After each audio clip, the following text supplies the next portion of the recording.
In the beginning, the podcast was created. This made many people very angry and has widely been regarded as a bad move. Welcome to the Favorite Editing Podcast.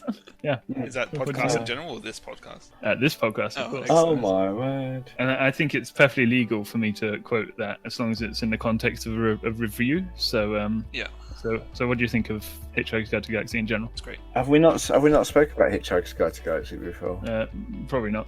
For those who don't know, that's an adaptation of Douglas Adams' line. Yeah. Yeah. Yeah. How many ill-conceived episode openings out of 10 do you give it? It wasn't your best. Yeah. No, that's It fair might give our naysayers some material to use against us. Yeah. But I like your wit and imagination. It's not really wit. I wrote it down. Yeah. Would you like me to open do you want a joke instead? Did you tell our listeners what episode we're on? Episode 27, everybody. 37. Whatever. Did you say 30? Yeah, you didn't say 27, did you? Look. All right. Who's introing this, huh? Well, just some basic stuff that the intro should include, that's all. Yeah. Conventions. That's what I say. Listen, if you're not careful, people think we're wasting time because we haven't got a lot to say. That's crazy talk. Yeah. Just before the episode, you said we don't have a lot to say. All right then, Devon, what can you tell us about Disney buying rights to things? Well, I'll have you know, Disney bought the rights to the Alien universe. Oh yeah. New TV show. Wow. Dad, maybe you can tell us some more. Well, yeah, I was going to say,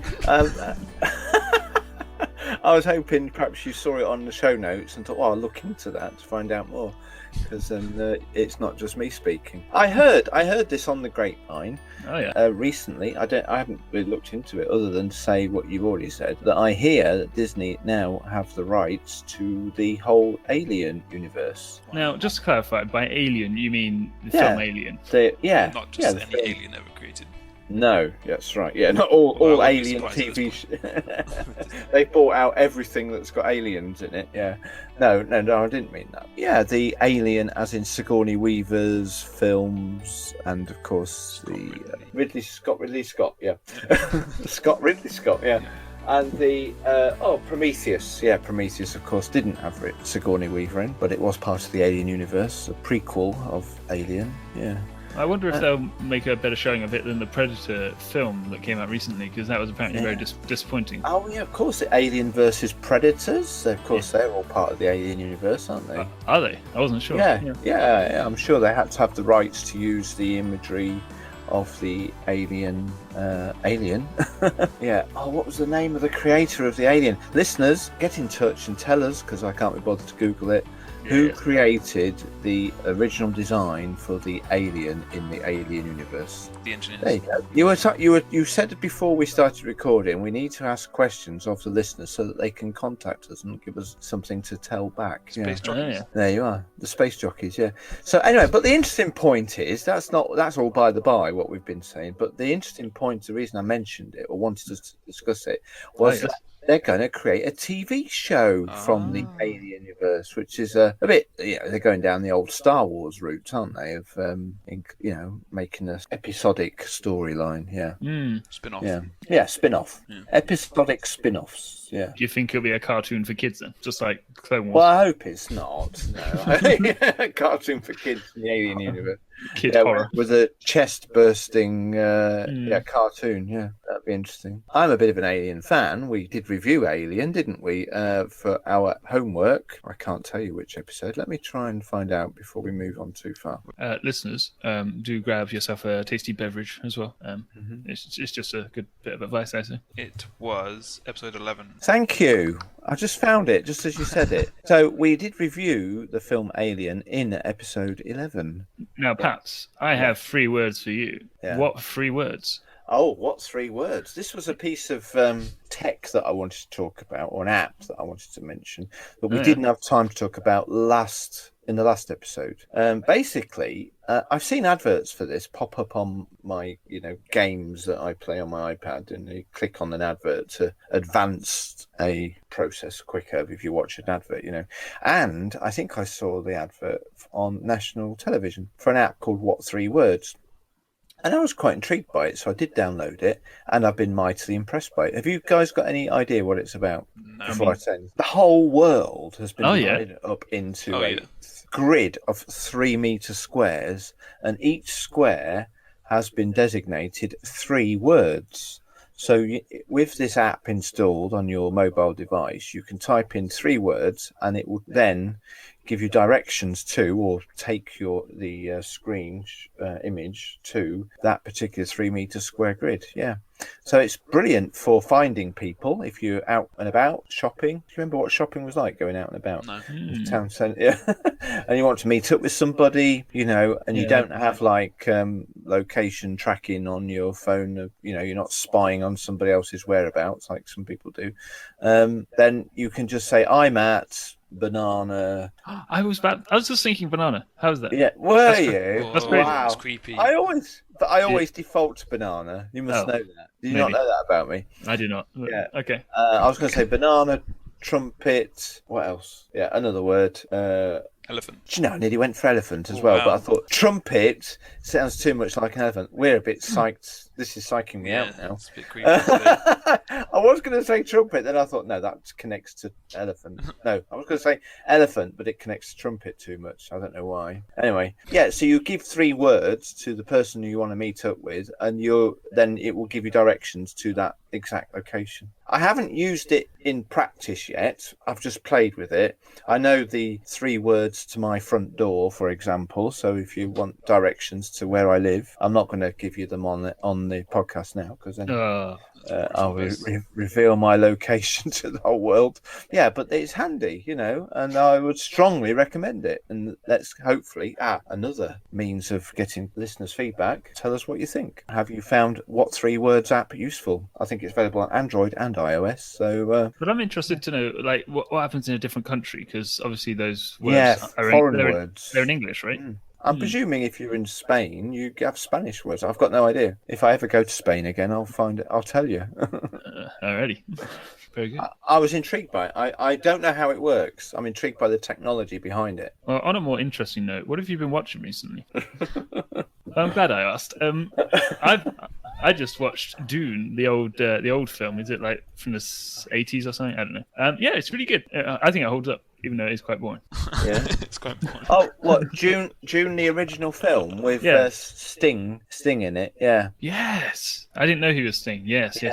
I remember when I first watched that film, the visuals of that protective, shielded armor thing that they wear. That I was blown away by that. I mean, it might not look that good now. I will admit. Yeah, no, it doesn't. No, not at all. Okay.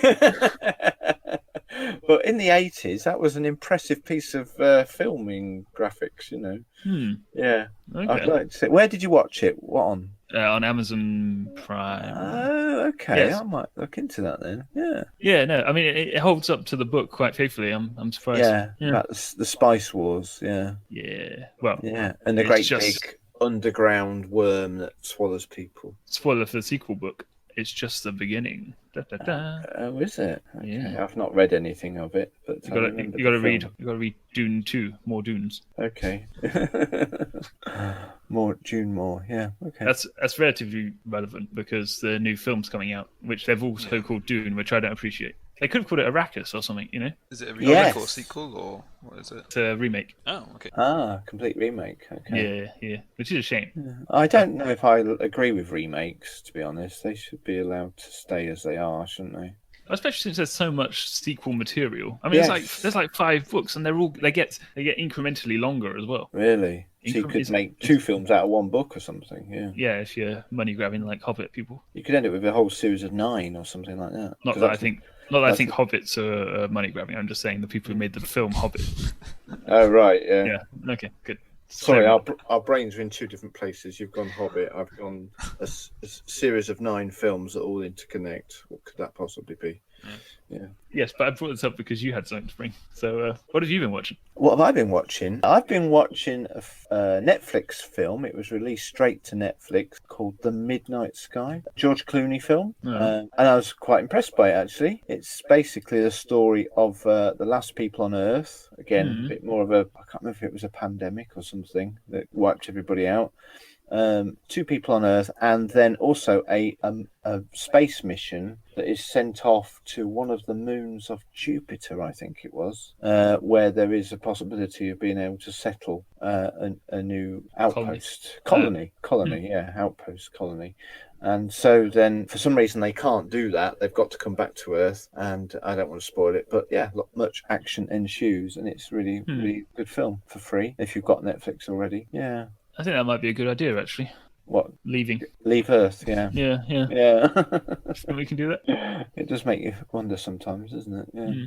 So I can recommend that anyway. The Midnight Sky with George Clooney. Good story. Good twist at the end, yeah. Devon, you're the only one to not contribute so far. Have you got something? Sounds great. in terms of something you've been watching recently? I mean, kind of talked to both of you about it a little bit anyway. But I've started watching with my wife The Peaky Blinders. Oh yeah. When it first kind of, I think it fully concluded. When it concluded, everyone was talking a lot about it. Apparently, it's very, very good. So I thought I'd give it a go. I think we've watched about 3 episodes now. Okay. Yeah, and it's, so far, it seems very rich in story, but sometimes a little bit hard to follow because I don't know, maybe accents and a lot of detail going on. But it's very good. Who's your favourite character? Well, the main guy, Tommy's quite good, but there's also another guy called Johnny, and he's quite cool. Oh yeah, and that's that. Okay, you equated it. Did you say it's if you like things like you messaged me about this earlier today? I think yes, because we spoke about it.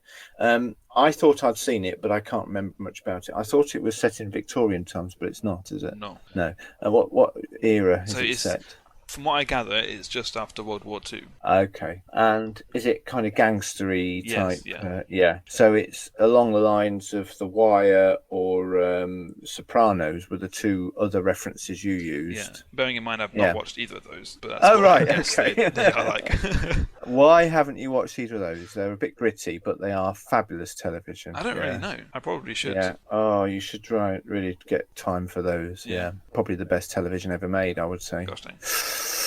Controversial. Which one's better? Yeah. Battlestar Galactica. It depends what your level of grit tolerances are. Right, okay. Yeah, I mean, if we're talking sci-fi, Battlestar Galactica is definitely cutting edge. But in terms of TV drama, just generally, and story, I'd say story, I would go for Sopranos. The story as it unfolds throughout the whole, and the final episode of Sopranos is sublime. Some people hated it, but I found it brilliant. It's about 5 seasons, I think. So there's a lot of Sopranos before you get to the final episode. Then The Wire. It starts brilliant. The first season is excellent, but it peters out a bit by season 4. Yeah, it's one of those. I think they ran short of ideas by season 4, but there's some good stuff before you get there. Yeah. One other thing then I was going to say, because I put it in the show notes, so I ought to mention it, is I have had a little look at your recommendation from last episode of TLDR. Too Long Didn't Read. I went on via the YouTube site, and I've subscribed to all 5 of their feeds. Whoa. I think there's a Europe, a UK, a World, America, and just news, I think. Just news, yeah. I probably should have gone with just the news one. That probably gets the highlights from those.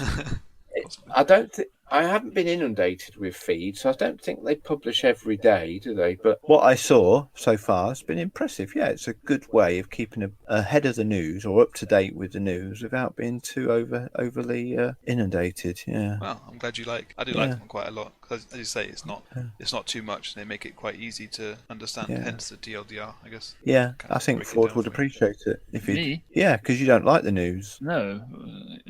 Yeah. So why would I appreciate it? But it's easy on the eyes as well, graphically. They use Yep. some interesting graphics. Animations, yeah. Yeah, animations. That's the word. Yeah, and the information is just what you need to know. And it did seem to be fairly neutral. It didn't seem to have an agenda, political agenda. I might be wrong, but from what I've seen so far, That's my observation as well. I kind of like being oblivious to most of what's going on in the real world. yeah, that's why you want to move to Mars, isn't it? Yeah, ignorance is bliss.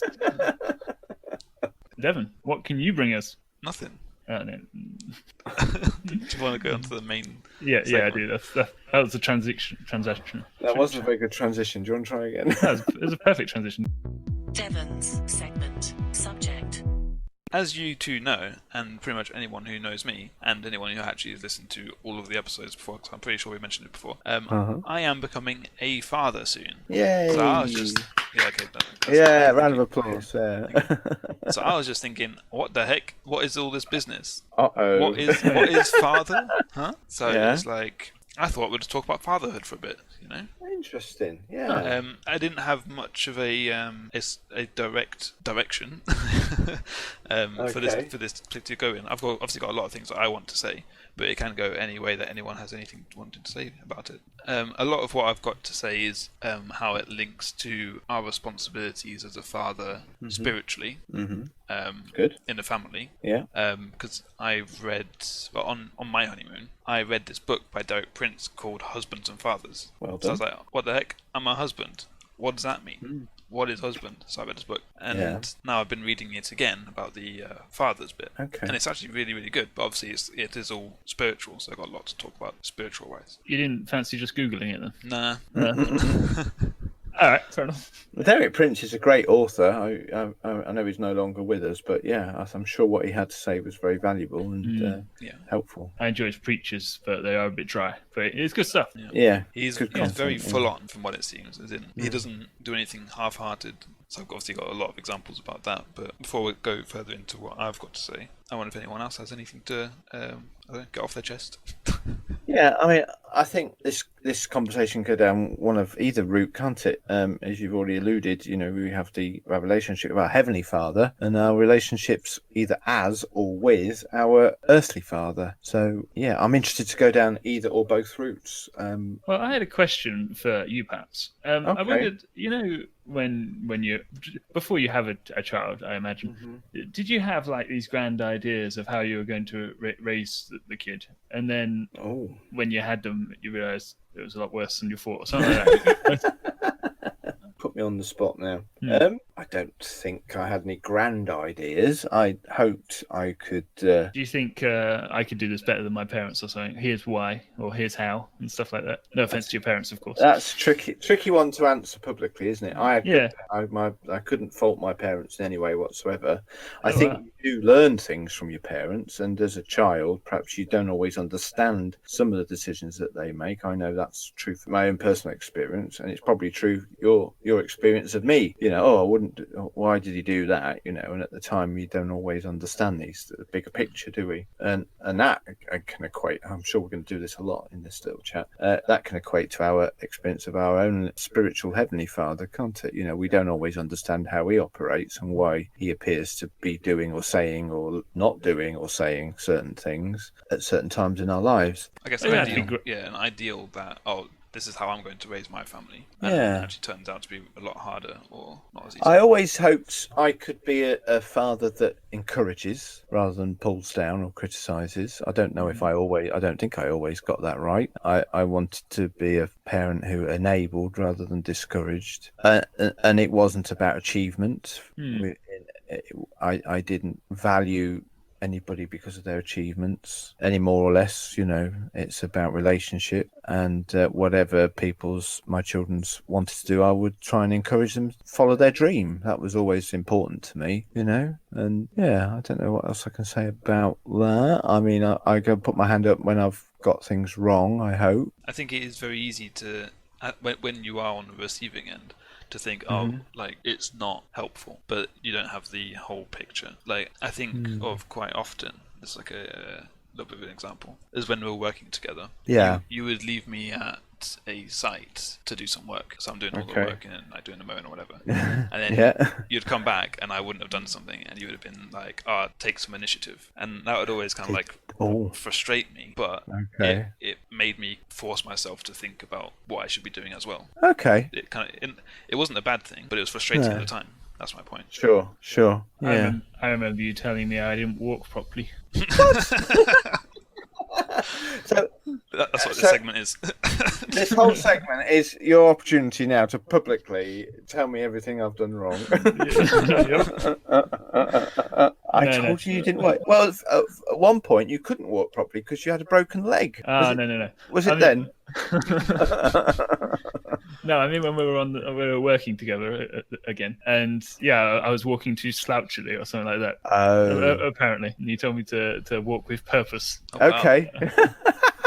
I remember being a bit annoyed about that, but even to this day, it comes to me. It came to me today, even as I was walking it? about with purpose. Oh. Yeah, Wow. I think people at work respect me for it, Oh, good.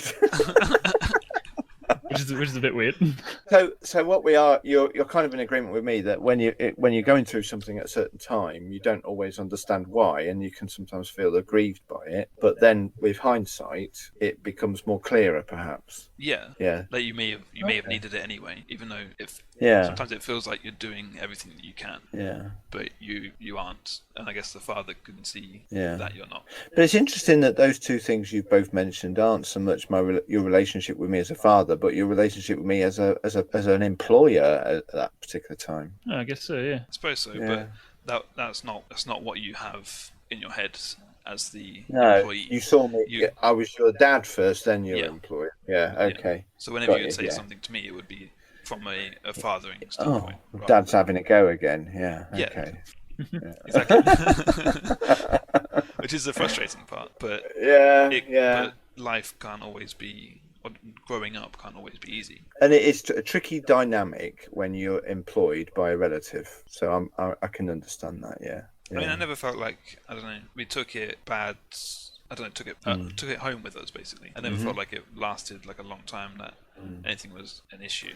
Well, But- yeah, if it felt hard at the time, but it's helped you now, then it's okay. I'm not justifying it because I can't pretend to have always got it right, But if it was something that's made you think about, especially if it's about the way you walk and things like that, walk with a purpose, yeah. Yeah, very rude. Well, I think, in those working environments that we were in, we were always being watched. So, yeah. and so if you look like you don't want to be there, then people presume you don't want to be there. So I think that's an important lesson of life as well, isn't it? Yeah. I was gardening, by the way, for the listeners. Yeah. Okay. Yeah. Right, let's move on to another aspect of fatherhood, shall we? Yeah. I just wanted to say, like, just saying those things, it feels like we're saying bad things. Like it was a negative thing that happened. That's why you go, like, I can't pretend to say that it was all okay because, whatever. Okay. But Thank you. I looked in the Bible a little bit. Mm. I found Oh, dear. verse Hebrews 12:6, and it's got some quite strong language. As in, it says, "The Lord disciplines those He loves, and He punishes everyone He accepts as a son." Yeah. Today, I feel like we put a lot of discouragement on punishing, and a lot. It's quite a taboo topic, I think, punishing children. Yeah. Whereas Yeah. from what I can see, Discipline. Yeah. from what I can see biblically, it's about the growth of character. That Discipline brings. is a big thing, isn't it? And it's an important aspect of life. If we don't create boundaries, in other words, disciplines, then we can end up in all sorts of problems personally and spiritually. Boundaries are important, aren't they? Yeah. It's funny you should mention Hebrews 12, the book of Hebrews in the Bible, because I am currently doing a personal Bible study with my spiritual mentor, and we're looking at the book of Hebrews, and only today listened through that whole chapter that you were Hebrews. What Spooky. a coincidence again. Yeah, there we go again. What's going on? I don't like it. I was talking about the whole book of Hebrews as being a phenomenal book, and I don't want to go off topic away from fatherhood, but I would say I'd like to hear what others have to say about this statement I'm about to make, but I would go as far as to perhaps say that the book of Hebrews is perhaps not my favourite book in the Bible, but the most important book in the Bible. Oh, one without a Yeah. gospel in it. Gosh dang. Yeah, Ooh. there's a lot of gospel in there, yeah, and there's so much in there, but that's swaying our conversation away from parenting and fatherhood. So, but the quote you've just used from Hebrews 12 is a very important one, I think, about discipline. It's If not I- always easy, is it? But it's important. If I may slide along the Bible access for a minute and talk about, well, I wanted to know your opinions on, do Christians have a moral obligation to have kids?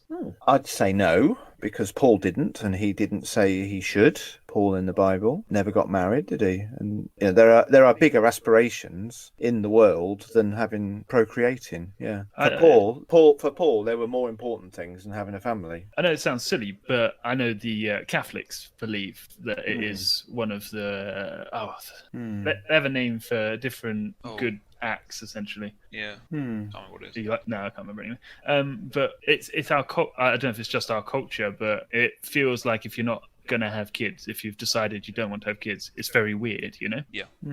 Yeah, I just wondered what you thought about that. Yeah, I think you're right. Society can put that pressure on people, but I'm be sad to think that the church did that. I don't think there should be any pressures to feel that becoming a parent is an obligation or a necessity. Yeah. I feel like Following- the church can put a lot of pressure on that, but I think most of the pressure is on getting married from the church, I think.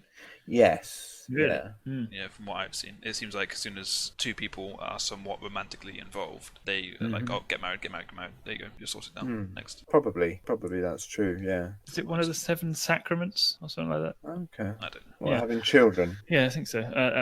Whatever, Google it if you care. But more important than producing offspring or fathering children, whichever way you want to say it, surely is serving God, and we serve God in far greater ways than that, don't we? Yeah, I think that's Paul's Yeah, angle on the whole don't get married, and by that definition don't have kids, is that you have to your responsibility is more towards your family, and therefore you're less flexible. Sometimes it's harder to serve God whilst you're in a family dynamic. Yeah, definitely. Yeah. But he says aspire to it. You know, if whichever you're called to, aspire to it. The singleness is another big topic, I think, as well, that could be discussed on another occasion.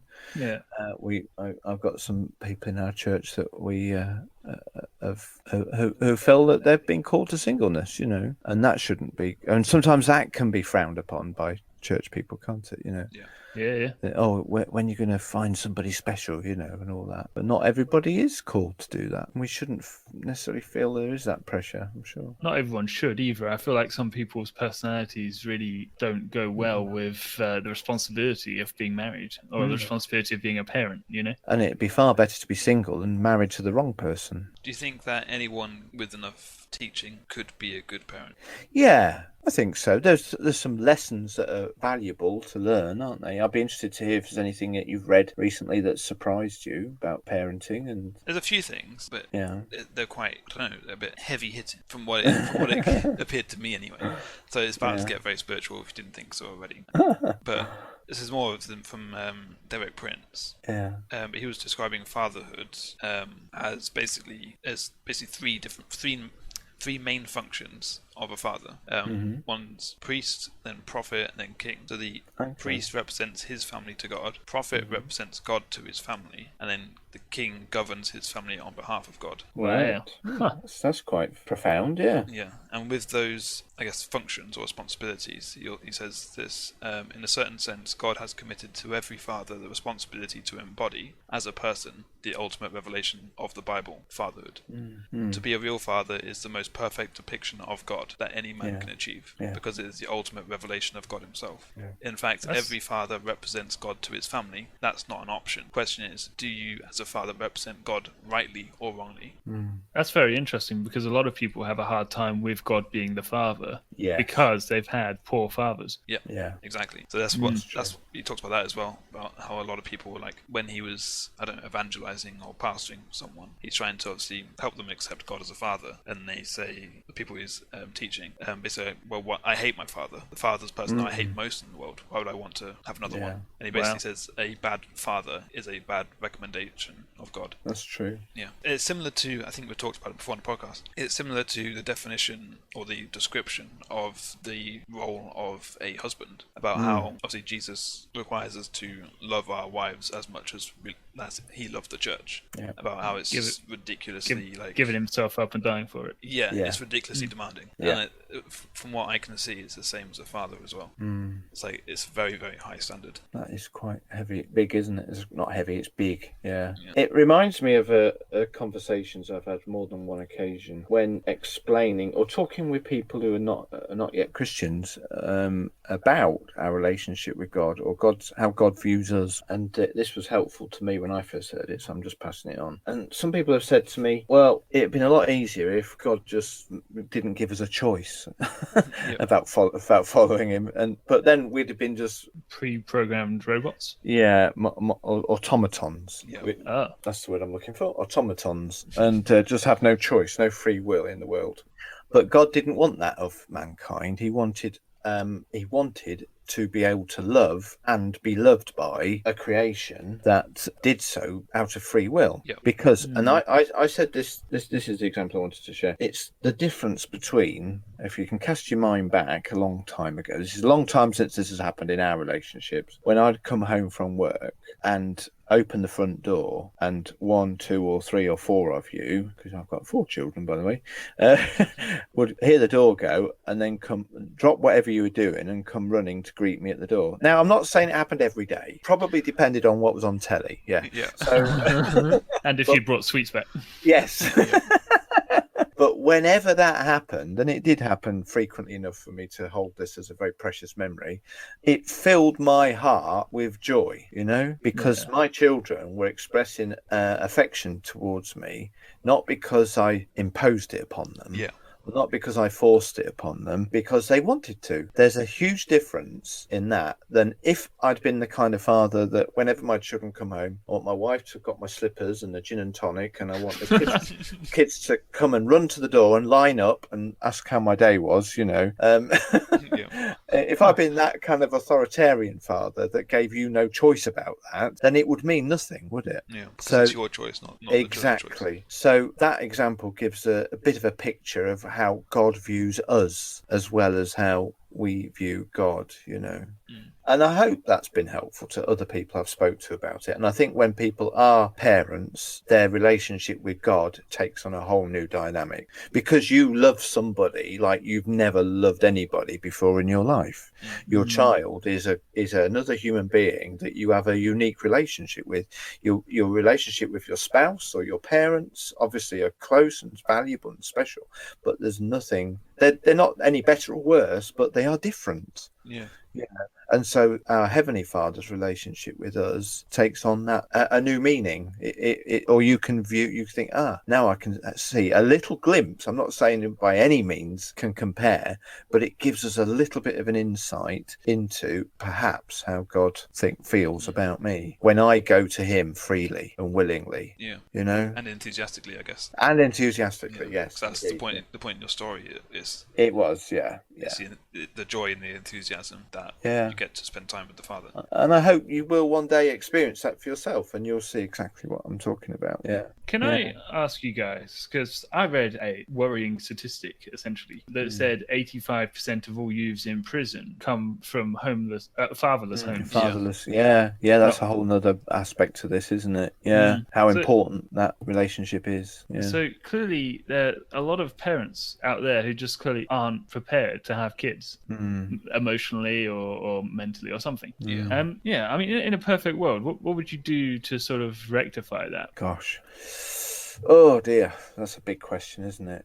If the governmental authorities knew the answer to that, we could save an awful lot of problems in the world, couldn't we? Yeah. There's obviously a lot of different aspects of this question, and I don't want to get too political, but kind of political aspect would be about the benefits a person receives when they have children. It's not a financial burden as much as it was before to have children. So people don't really care if they get pregnant or not, or sometimes they even get pregnant so that they get more money. I have heard of that. Yes, that is a thing. Yeah. Whereas, so that disencourages that that picture of two adults consenting to and deciding to have a child together and raising that child together, because it can just be like, I'm not going to take this contraception, or I'm going to go and sleep with whoever I want, because it doesn't really matter too much if the burden lies completely on me, because it kind of relies on the government as well. Yeah, you're quite right to mention that. There's also an aspect of, is it the church's fault? Oh, because how's that? Have we done enough to highlight responsibilities within marriage? Have we done enough to promote marriage? Has marriage become an institution? We've talked about that before on the podcast, haven't we? About the institution of marriage. Has marriage become something that's so easy to get out of? Yeah, So has the church fulfilled a role? Has it not fulfilled its role in highlighting or helping marriage? I mean, at our church we have marriage courses for people who are about to get married. We also have parenting courses as well for people who are about to become parents, funnily enough. And I think both of those two things, hand in hand, are important, aren't they? The reason we have single parent families is because marriages have failed, or relationships have failed if they're not married, or whatever. But dad's parents have found it to not been able to cope and found it the easier option is to leave. Yeah. I mean, that's a generalization, and it's probably a wrong generalization. That's not the only reason why we have single parent families, and not all single parent families are female. Sometimes the dads have primary role as carers after a breakup, but obviously mostly it will be the mother would have the children. Dads leave for a variety of reasons, obviously. If the church was fulfilling its role completely, then perhaps we should be a bigger voice in that whole helping marriages survive, helping marriages to happen first of all, and then helping them to survive, and then helping the new parents to cope with parenthood better. And you feel like that's a responsibility on the church, not on it's the government or on the person themselves? I'm concerned to put it all on the government as if it's all their fault. It's the government has limitations, but spiritually speaking, the part of what the church is here for is it encompasses that, and I know not everybody in society is going to go to the church for that kind of help. But if the church was doing its job properly and fully, then I think that's what we'd see more, and maybe those figures would look a bit different. I'm not blaming the church, really. I'm just saying that we have a part to play. What it appears to me that the most, just from what I've seen, maybe it's purely speculation, but the most instances of fatherless households come from quite literally throwing the baby out with the bathwater. So saying, my relationship's ruined, so therefore I'm just going to depart from the whole situation, not even trying to get a relationship with the child, because my relationship with the spouse or the mother or the father, depends on who leaves. That's a very good point. Just because the marriage is over, or the relationship's over, doesn't mean the relationship with the child has to end. No, not at all. There's a big but in our story. That's exactly what has happened, isn't it? That's an important point to make. Devon, I want to ask you a question. Yes. I want to point at you and make you stand up and answer questions. Yes. Do you feel how do you feel about the responsibility, or maybe you don't think it is your responsibility, of imparting morals, I guess? I feel like that is my responsibility, right? As a way of representing God to my family, I suppose, as the priest. That's exactly. I suppose it's my role to have perfect morality, as God would, but obviously I'm not going to completely fulfill that role. No. So that potentially my children would want to learn from me and want to be like me, just like we want to be like God in a certain sense, anyway. I get the impression a lot of people nowadays, if I may say sound old, a lot of people feel like it's not my job to give my children morality. They can figure that out for themselves when they get older or something like that. I wouldn't agree with that. No, I would. I'd go as far as to say I feel my greatest greatest accomplishment as a father is that the four of you have maintained your relationship with God throughout your childhood, teenage years, and into adulthood. You know, you've made those decisions. You could have walked away from God at any time, but hopefully the principles that your mother and I both put in place from the beginning of your lives have held with you. I'm not saying you've always, you know, nobody's perfect, and I don't know parts of your journey perhaps, but you are still, you know, in your relationships with God wholeheartedly. So yeah, which I'm very proud of in a good way, not proud in a bad way, but proud of. I think it's probably the greatest thing I could have accomplished as a father. Yeah, I feel like children are a mirror of the parents, pretty much. Yeah. Obviously, you have things like schooling and things like that they learn from, but overall, your child is a mirror of you and how you are at home. Yeah. So I don't understand how their morals wouldn't be your responsibility. Yeah. Plus, of course, your children see everything about you. Oh yeah, yeah, they're always listening. Apparently. Yeah, it's apparently our relationship with any other Christian in the world is not going to be the same as the one with our children, because you know the people, our friends from church and other people that we know, see what we want them to see. Yeah. But our children see everything, don't they? Yeah. Yeah. And I suppose children are likely to pick you up on stuff as well. Good and bad. Yeah. Yeah. Like you told me that I was walking badly or something like that. And it come back, and in years later it can come back to haunt you. Yeah, yeah, definitely can. I'm not talking to you anymore, but what do you guys think about the last main function that I talked about, which was as a king? He governs his family on behalf of God. It's a bit controversial in today's... It is, yeah, which goes back to the whole head of the household thing, doesn't it? Yeah. And I think that can often be misperceived. I see that as a spiritual role. Doesn't mean that it's an authoritarian, my will goes no matter what. You know, in a marriage relationship, the husband and the wife are one, and those things... responsibilities are equal, but spiritually before God, the man is accountable, which is a huge pressure off the woman's role in the marriage, the equal role that the woman has. You know. Women do have their own responsibilities. They do, yes, indeed, and we haven't got time to discuss every ins and outs of that now. But the whole idea of being accountable to our children, which I think the more interesting question is, what's our role when things don't work out well? I can't talk into that because my relationship with my children has been on the whole positive, and I hope, though one day I might find out differently. You know, as I said earlier, you've remained faithful to him. But if you'd been of a different mind, where do I then go? My responsibility would be to be praying for you and continue to pray for you, because back to the whole free will thing, doesn't it? You know, you can't impose, I can't impose your faith upon you as my child.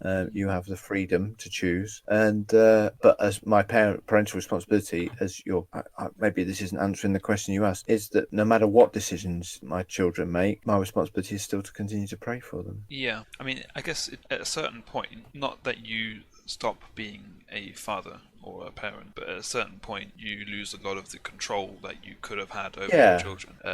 Whether that's the same point as other people lose their control or whatever, or you freely give up your control, which is the most healthy thing to do, I think.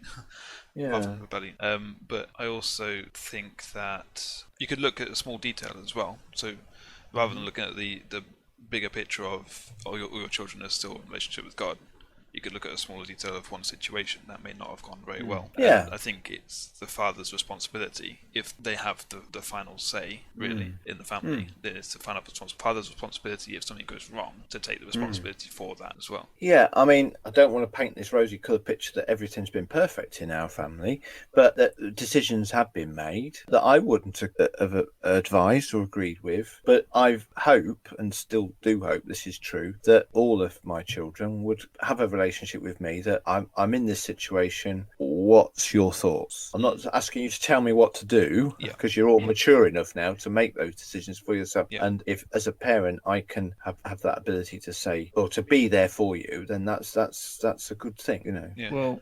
Well, actually, I do have a question for you. What Netflix series to watch next? What's your thoughts? Sopranos or The Wire? No, sorry. Go on. Your jokes made my jokes superfluous now. Oh no. Never mind, carry on. I'm getting attuned to your sense of humour here. It's no good.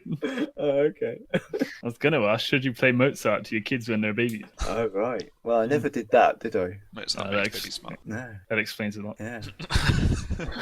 I don't know if I've answered the question about kingship in the parental relationship. Yeah, I think you've given a lot to it for sure. You've talked a lot, that's for certain. Well, the I know. question was, what do you think about it? I mean, and you tell me what you think. So yeah, you answered the question. Okay. I am the only dad here. I suppose I was going to say the most, but I'm trying not to. Well, do you guys have any final thoughts before we wrap this up? It's a massive subject, isn't it? And thank you for bringing it to us, Devon. Yeah. Yeah, as I say, it's a big subject to talk about. There's a lot to talk about, and it's quite important, especially to me. All we can do is we continue to pray for you and Rebecca and the baby, and we pray that. And it's not going to be an easy journey. It will have its ups and downs. Sometimes you'll wonder why on earth. My greatest prayer for you is that your children hopefully children, bring as much delight to your lives as my children have. Thank you. That's nice. Yeah. Wow. And don't forget to play Mozart. Yeah, of course. Yeah. Learn from our parents' mistakes. And now it's time for Random Chatting. So, fellas, what's new in contemporary orchestral music? Not much. Yeah. You're leading us now into a conversation that you are the expert on, aren't you? Yeah. Yeah. Well, okay, so this week's homework was Holst's The Planet. Yeah, it was good, wasn't it? I can't call it bad because it is quite objectively not bad. Absolutely. But I also can't say that it was it was the most enjoyable thing I've ever sat through. Really interesting. Okay. I mean, it did go on a bit. I mean, I did think for a minute with is it ever going to end? But yeah, well, every song's very long. Yeah. I've got a question for you, Ford. Oh yeah. This is a question to Ford. Do you love classical music because of Star Wars? What's going on? I wrote down. Oh, really? A lot of this reminds me of Star Wars. Absolutely. Well, how can you avoid that? When I can't remember which track it was, but I think I've heard this before. So much of it, Holst planets, I guess. Yeah. And other classical music, I'm sure, is featured in modern cinema, hasn't it? It is. Yeah. Yeah, I would love to. I was wondering if you had done a bit of research into what films we might have heard some of these tracks in. That did cross my mind, but then it got to the other side of my mind and left. So no, I didn't do that.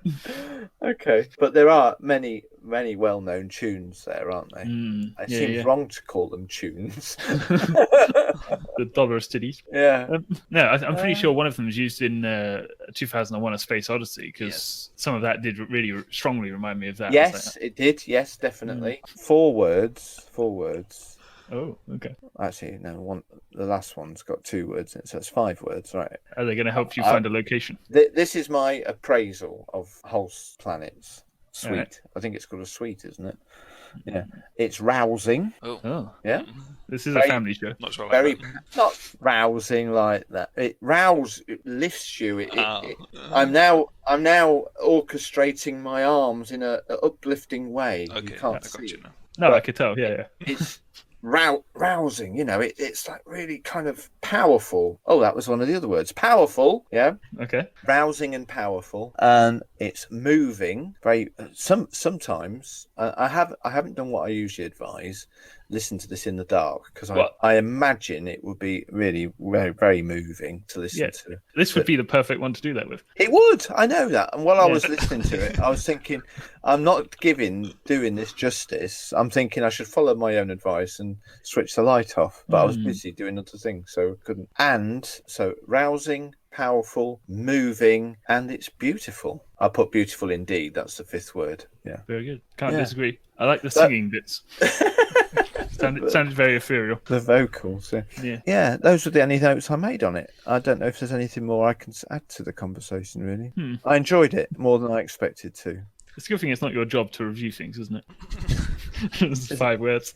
I strongly recommend it. I feel like really? without knowing a lot about music and orchestral music, it's hard to give like an in-depth review about this, because a lot of it's stuff that I just don't understand. Like I don't even know what instruments are there. I enjoy trying to pick out the instruments, and Yeah. if you're listening to it with stereo, obviously we are, you can visually place them in front of. If you're, it's recorded from the position of the conductor, really, isn't it? Yeah. So you're listening to it as if you were the conductor. So the strings are at one side, the horn really? at the other, and So by doing that, and that's where I should have listened to it with my eyes closed. I think I would have got a better picture of that. Yeah. Wow, have to do it again now. Because orchestras are all laid out in the same places, aren't they? Yeah.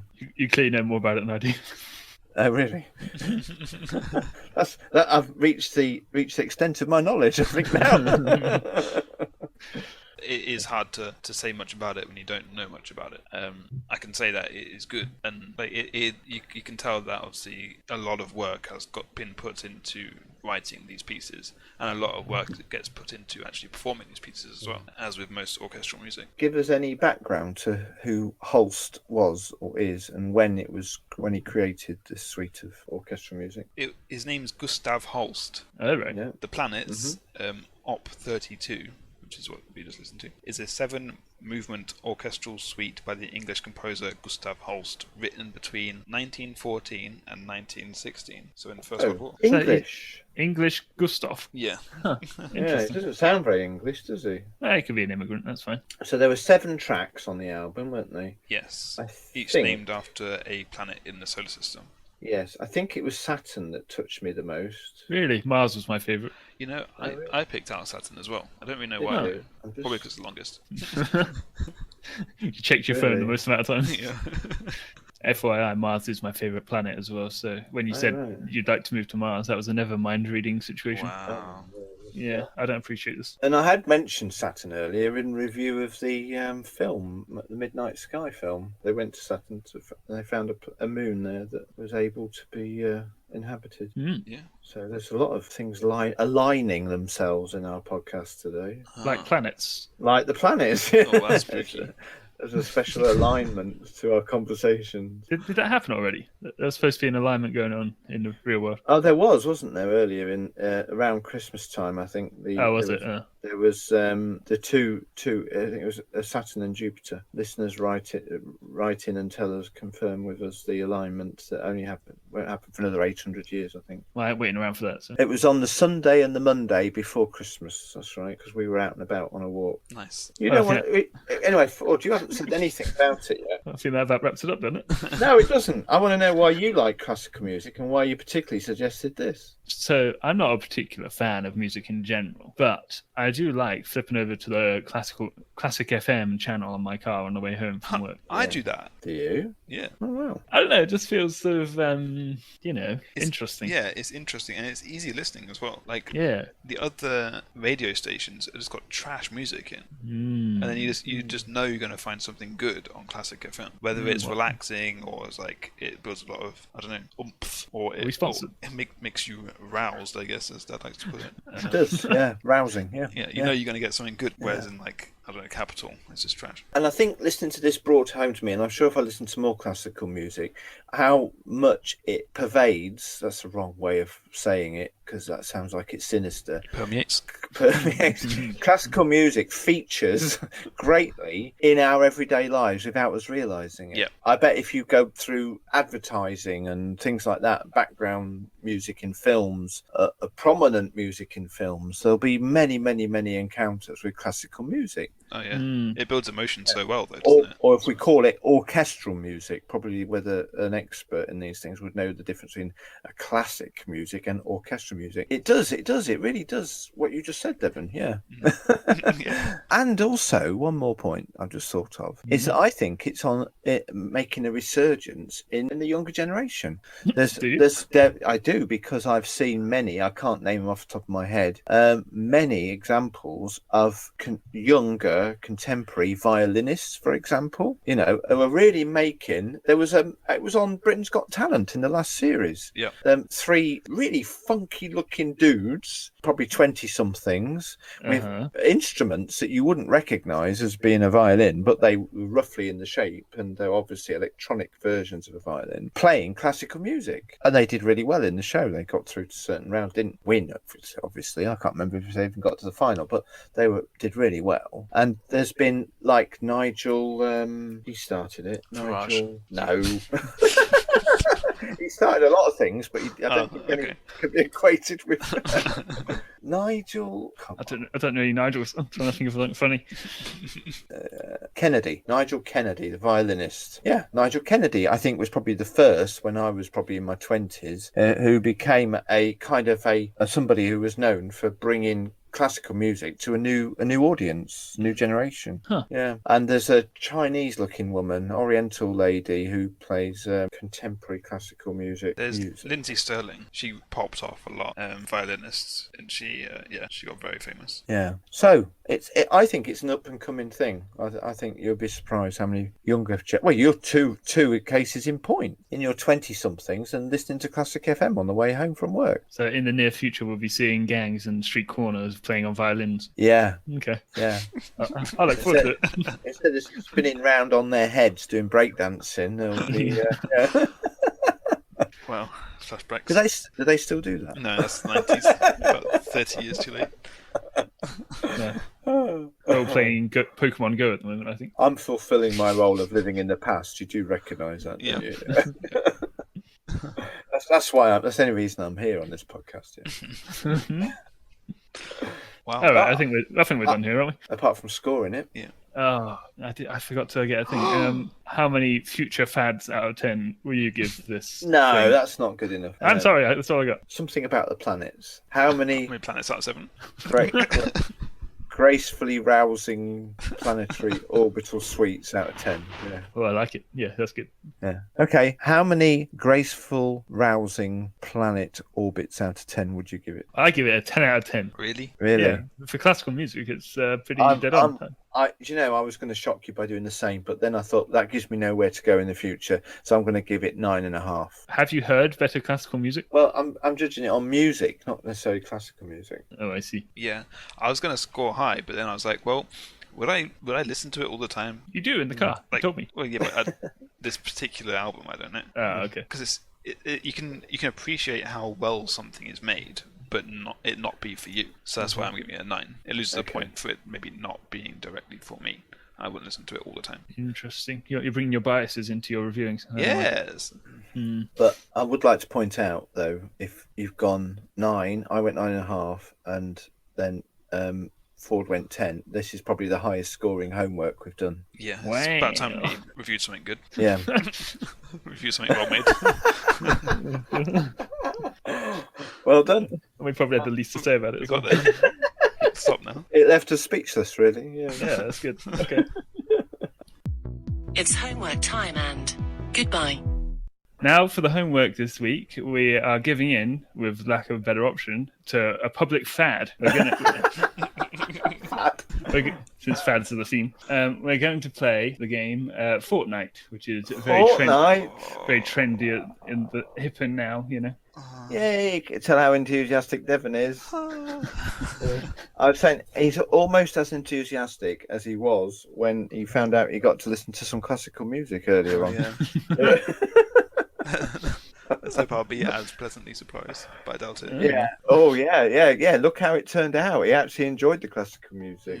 Yeah. You never know. He might enjoy playing Fortnite. Maybe he should give us his review now before playing it, and then his review after, and they might be exactly the same. Yeah. I think it's trash. I think that the gameplay mostly consists of randomly shotgunning people in third person with a shotgun and building, so you're on top of people, then inside people, and then destroying the buildings and not doing anything. I think it's a bad e-sport, and I think it's a bad game. Okay. Wow. Well, we'll find out more later. Do you know what we're actually going to do on it? How we're going to, like in the past, we've tournament, or we took a challenge on, haven't we, or whatever? I think we're all playing together. Are we? Yeah, I think we're queuing up with Trin as well. I probably will. Oh yeah, Trinity's going to join in, isn't she? Yeah. And then we'll queue up together and see how it goes, I suppose, and just play some games. And record it. And do you think there might be some visually footage to share? I think so. Okay. Been there, done that before with other games, so let's try again. How exciting. Yeah. Yeah, I can see your full of enthusiasm, Yeah. full of something. Oh, no. Anyway, I'm going to wrap up before anything else to say. You can find us on most major podcast platforms and YouTube as well. You'll probably know that because you're listening to us. We're on Facebook, Twitter, and we do have an email as well. You can contact us on. They're all in the description below. I'm not going to bother saying them. Oh, right, okay. I break with tradition. Fair enough. Wherever possible. That's it. Thank you for listening very much. Well, when I'm hosting, I just repeat them all so I don't forget them, you see, for myself. We do the podcast purely for that. Yeah. Good. Well, it just shows we end differently.